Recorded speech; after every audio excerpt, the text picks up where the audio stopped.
திருத்தணி சுப்பிரமணிய சுவாமி முருகன் கோவில் கிபி 9ஆம் நூற்றாண்டில் சோழர்களால் கட்டப்பட்டது.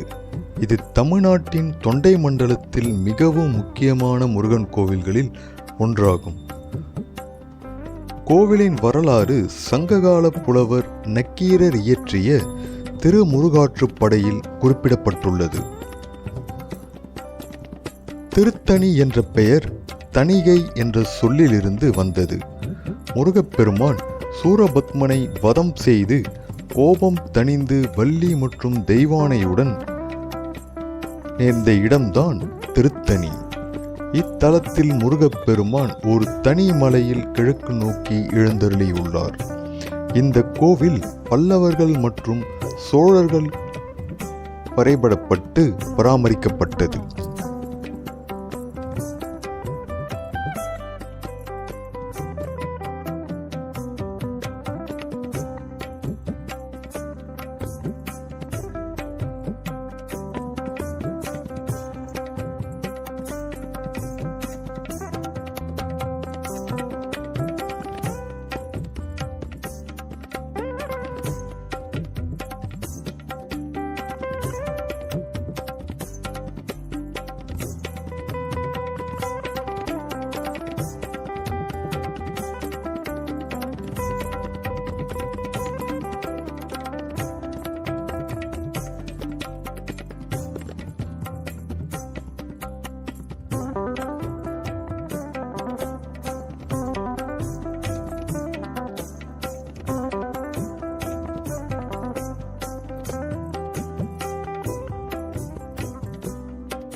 திருத்தணி மலைப்பகுதியில் நடந்து வந்த வேடர்களின் தலைவனாக நம்பிராஜன் இருந்தான்.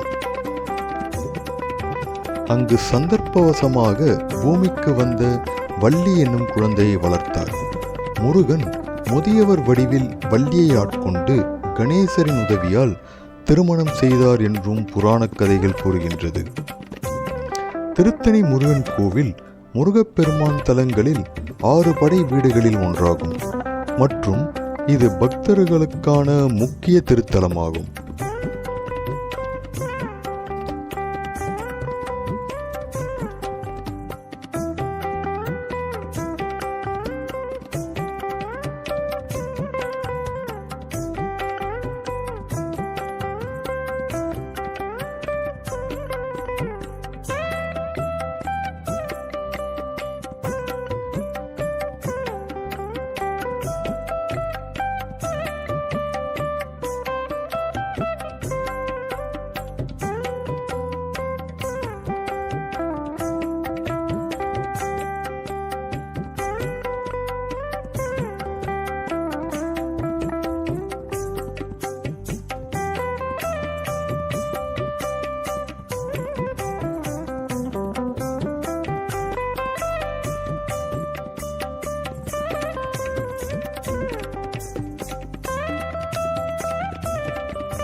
இக்கோவில் கிபி 9ஆம் அல்லது 10ஆம் நூற்றாண்டில் பல்லவ மன்னர்களால் கட்டப்பட்டது. பின்னர் சோழ மன்னர்களால் மேம்படுத்தப்பட்டது. சங்ககால புலவர் நக்கீரர் எழுதிய திருமுருகாற்றுப்படை பாடலில் இக்கோவில் பற்றி குறிப்பிடப்பட்டுள்ளது. முருகப்பெருமான் சூரபத்மனை வதம் செய்து கோபம் தணித்தார். அப்போது இத்தலம் தணிகை என அழைக்கப்பட்டது. அந்த பெயர் நாளடைவில் திருத்தணி என மாறியது. இக்கோவில் மலையில் 365 படிகள் உள்ளன. இது ஆண்டின் 365 நாட்களை குறிக்கின்றது. அருணகிரிநாதர் போன்ற பெரிய சங்கீத பக்தர்கள் இத்தலத்தை பாடியுள்ளனர். புராணங்களின்படி துவாபர யுகத்தில் அர்ஜுனன் தடங்கல் பயணத்தின் போது இக்கோவிலை தரிசித்து ஆசீர்வாதம் பெற்றதாகவும், திரேத யுகத்தில் ராவணனை வென்ற பிறகு இங்கு வந்ததாகவும் கூறப்படுகிறது.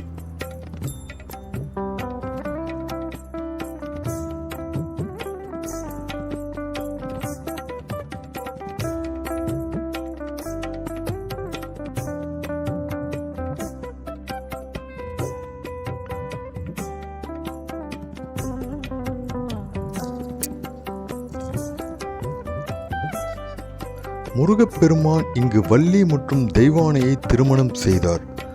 வள்ளி பயந்து ஓடி வந்தபோது கணேசர் யானை வடிவில் வள்ளியை பயமுறுத்தினார். பின்னர் முருகர் தனது திருமேனியில் வள்ளியை திருமணம் செய்தார். இந்த கோவில் முருகனின் அறுபடை வீடுகளில் 5வது படை வீடாக விளங்குகிறது மற்றும் குன்றின் மேல் 2 பெரும் மலைகள் இடையில் அமைந்துள்ளது. இந்திரன் இங்கே ஒரு சுனையை நிறுவி நீலோற்பலை வளர்த்து முருகப்பெருமானை பூஜித்து செல்வங்களை பெற்றதாக புராணங்களில் கூறப்படுகின்றது. கோவிலில் சிவபெருமான், அகத்தியர் முதலான முனிவர்கள் தவம் செய்து முருகப்பெருமானின் அருள் பெற்றனர். இக்கோவிலில் முத்துசுவாமி தீட்சிதர் போன்ற சித்தர்கள் பக்தி வளர்த்து போற்றியுள்ளனர். பழமையான மகுட மரம், இந்திர தீர்த்தம், சரவண பொய்கை போன்ற தீர்த்த போகைகள் கோவிலுக்கு பிரசித்தி வாய்ப்பளிக்கின்றன.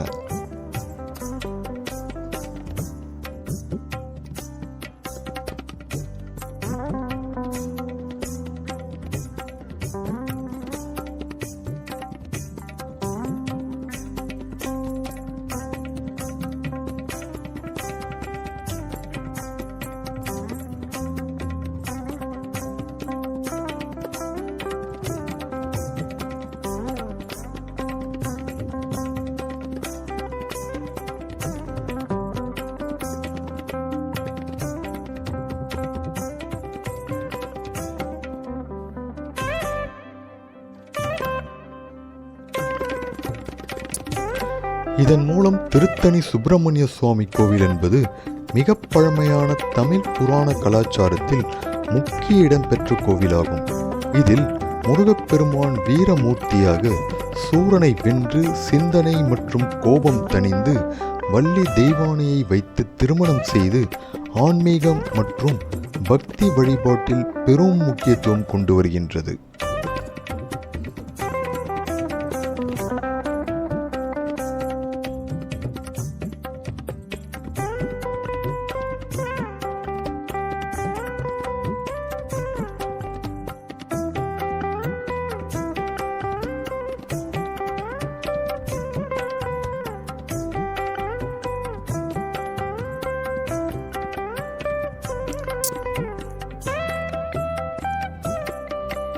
இந்த கோவில் முருகப்பெருமானின் தெய்வீக சக்தியையும் வரலாற்றையும் கொண்ட ஒரு மிகச்சிறந்த புனித ஸ்தலமாகும்.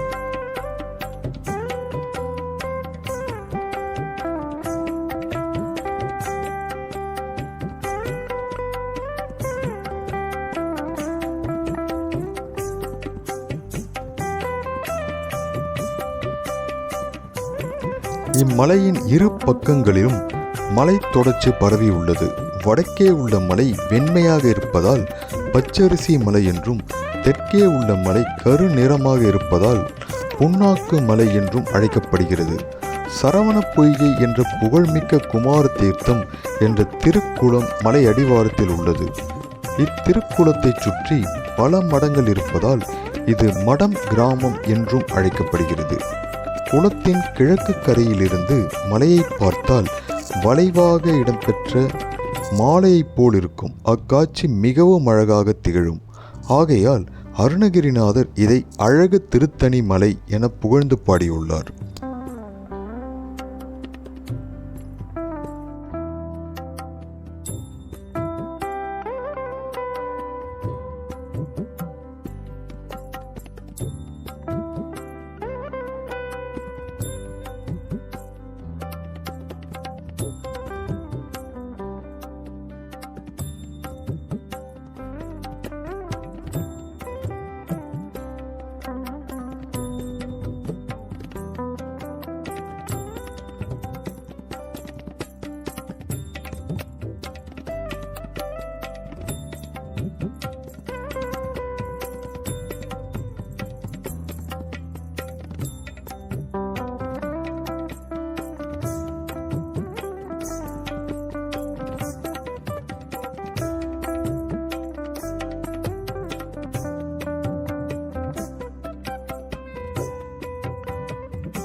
இந்த கோவிலில் 5 அடுக்கு கோபுரம் மற்றும் 4 வளாகங்கள் உள்ளன.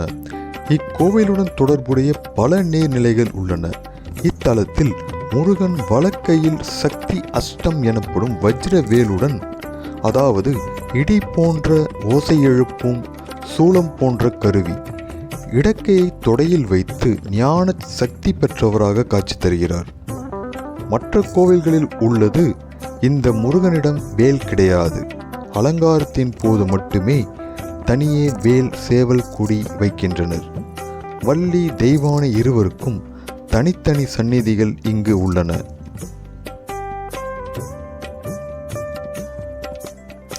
இந்த கோவில் திறக்கும் நேரம் வழக்கமாக காலை 5:45 மணி முதல் இரவு 9 மணி வரை திறந்திருக்கும்.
இந்த கோவில் அரக்கோணத்தில் இருந்து 18 கிலோமீட்டர் தொலைவிலும், சென்னைக்கு வடமேற்கே 84 கிலோமீட்டர் தொலைவிலும் ஆந்திர மாநில எல்லைக்கு அருகே அமைந்துள்ளது.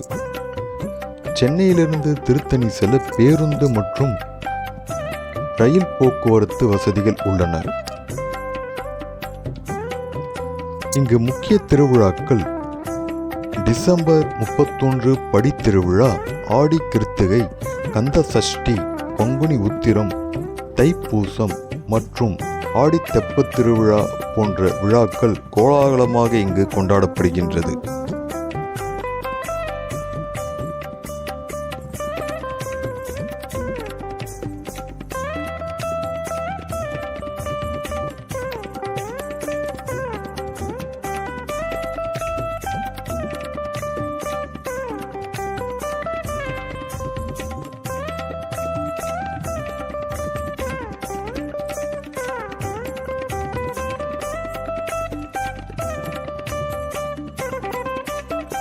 இந்த கோவிலுக்கு அவ்வளவு எளிதாக அனைவராலும் வந்துவிட முடியாது. முருகன் நினைத்தால் மட்டுமே இந்த மண்ணை மிதிக்க முடியும் என்று பல பக்தர்கள் கூறுகின்றனர்.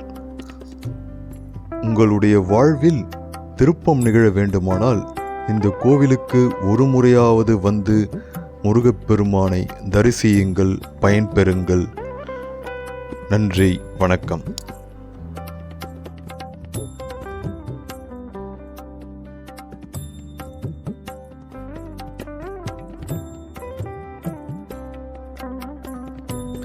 இந்த வீடியோ பிடிச்சிருந்தால் லைக் பண்ணி, ஷேர் பண்ணி, சப்ஸ்கிரைப் பண்ணுங்கள். திரும்ப வேறு ஒரு நல்ல வீடியோவில் பார்க்கலாம். தேங்க்ஸ் ஃபார் வாட்சிங்.